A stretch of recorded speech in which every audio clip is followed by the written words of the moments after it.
ఇప్పుడు ఈ ఎవిస్ హాస్పిటల్ని సంప్రదించండి. స్కానింగ్ కూడా ఫ్రీగా చేస్తున్నారు. Avis hospitals.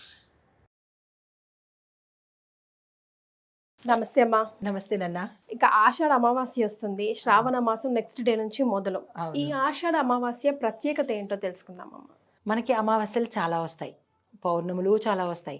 ఏ మాసానికి ఆ మాసానికే అమావాస్యకి విశిష్టత ఉంటుంది, పౌర్ణమికి విశిష్టత ఉంటుంది.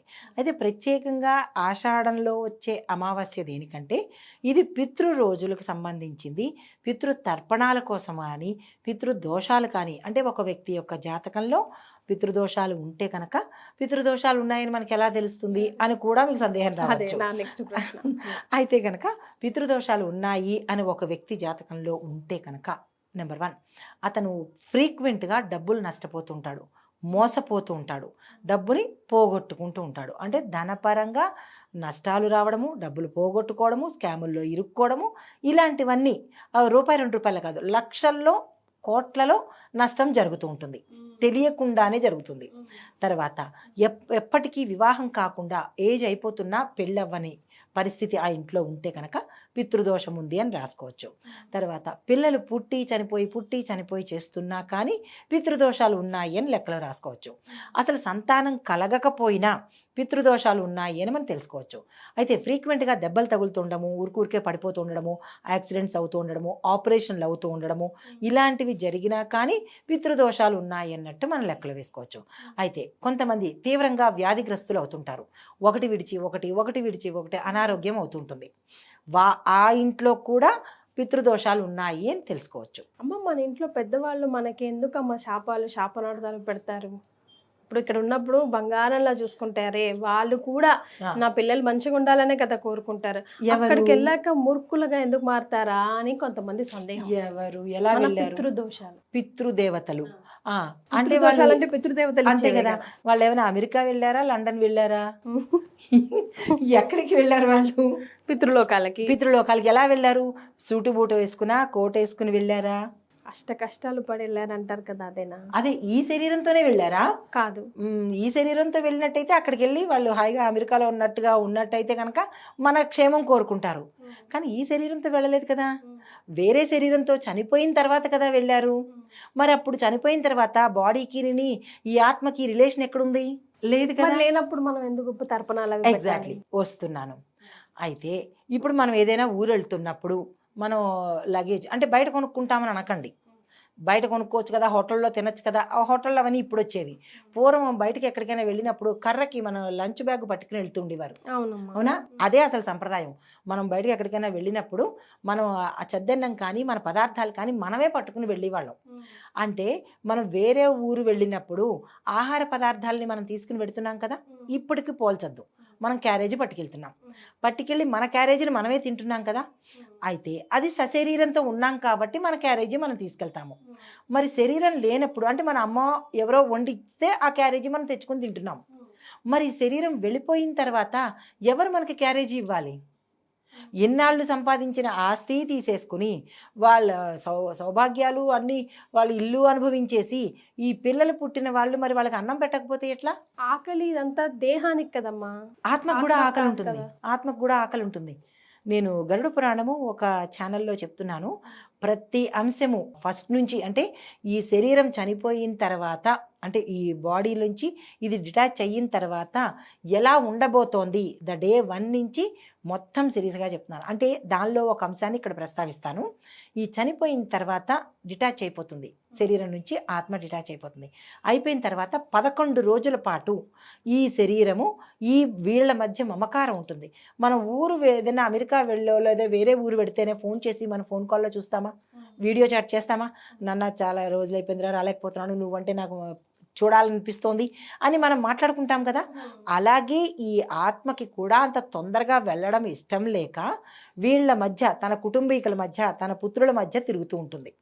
ఎప్పుడైతే దీన్ని వదిలించాలి, లేకపోతే ఏమీ పెట్టకపోతే ఆ ఇంట్లోనే అలాగే ఏడుస్తూ ఉంటారు. దాన్ని వదిలించాలంటే మనకి ఈ 11 రోజుల కార్యక్రమం తర్వాత 13వ రోజు మనం పూర్తిగా వాళ్ళని వేరే లోకానికి పంపించేయాలి. అది ధర్మం మనకి. అయితే పితృ అంటే నాన్న అని కాదు. అక్కడ చాలామంది అంటారు పితృ అంటే తండ్రి అంటారు. కాదు, పితృ అంటే తండ్రికి 3 తరాలు లెక్క, తండ్రికి తండ్రి, ఆ తండ్రికి తండ్రి, ఈ 3 తరాలలో వాళ్ళు ఎవరైనా మరణించినప్పుడు మనం వాళ్ళకి ఇవ్వవలసిన పదార్థాలు ఇవ్వనప్పుడు వాళ్ళు ఘోషిస్తుంటారు, నేను నా ఆస్తిని ఇచ్చాను, నా శ్రమని ఇచ్చాను, నాకు వీళ్ళు ఏమీ చెయ్యలేకపోతున్నారు, వాళ్ళ బాధ్యత నా మీద, వాళ్ళ బాధ్యత వాళ్ళు నిర్వర్తించలేకపోతున్నారు అని వాళ్ళు ఏం చేస్తారంటే శాపాలు పెడతారు.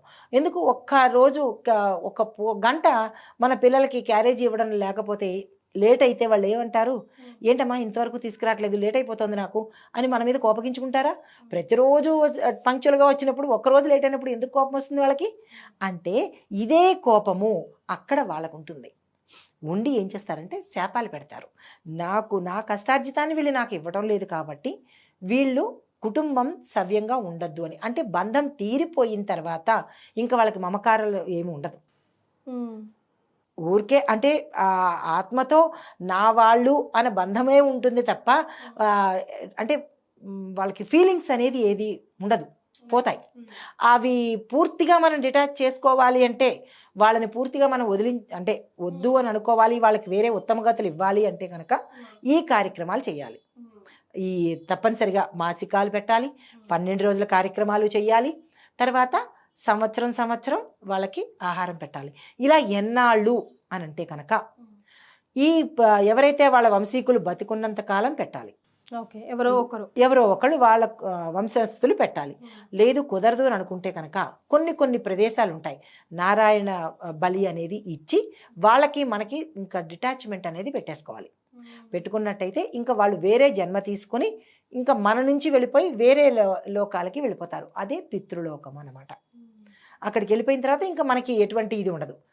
వాళ్ళకి కావాల్సింది మనం వాళ్ళు ఇచ్చేస్తున్నాం కదా, ఇంకా మన మీద వాళ్ళకి ఆ దోషాలు ఉండవు అనమాట. సో ముఖ్యంగా ఇలా అమావాస్య రోజు అట్లా పెట్టుకుంటే కనుక ఈ ఆషాఢ అమావాస్యకి విశేషమైనది. తర్వాత మళ్ళీ మనకి భాద్రపద మాసంలో మహాలయ పక్షాలు వస్తాయి.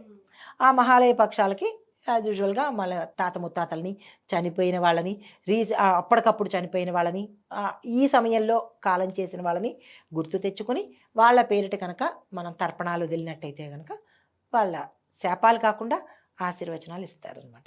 జనరల్గా కూడా అమ్మ ఈ అమావాస్య రోజుల్ని అంటే మా ఇంట్లో నెగిటివిటీ ఉంది అనిపిస్తుంది, ఎప్పుడు ఏదో ఒక గొడవ, అమావాస్య వచ్చిందంటే ఇంకా 2 రోజుల ముందు నుంచే భయపడిపోతూ ఉంటారు, ఏదో ఒకటి జరుగుతుంది, ఏదో గొడవ, ఏదో చిన్నదో పెద్దదో అలా జరుగుతూ ఉంటుంది అని చెప్పి. అలాంటి వాళ్ళు ఏం చేస్తే బాగుంటుంది, ఏదైనా రెమెడీ సూచిస్తారమ్మా? డెఫినెట్గా ఉంది.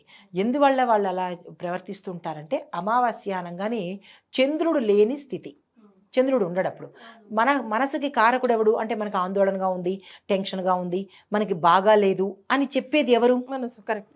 మనసు బాగాలేదు, నాకు మూడ్ ఆఫ్గా ఉన్నాను, ఇలాంటివన్నిటికీ అధిపతి చంద్రుడు. మరి ఆ అమావాస్య రోజు చంద్రుడు ఎప్పుడైతే కనపడ్డో, చంద్రుడు ఎప్పుడైతే లేదో ఆ ఇంపాక్ట్ ప్రతి ఒక్క మనిషి మీద పడుతుంది. ఆ పడినప్పుడు ఏమవుతుందంటే వికారంగా ఉండడము, మనసు స్థిమితం లేకపోవడము, ఇలాంటివి జరిగినప్పుడు అలా మనకి అమావాస్య వస్తోంది అని తెలిసినప్పుడు మనకి ముందుగా తెలుస్తుంది కదా, ఆ సమయంలో చతుర్దశి రోజు నుంచి అమావాస్య పూర్తయ్యే వరకు చంద్రుడిని పూజించాలి.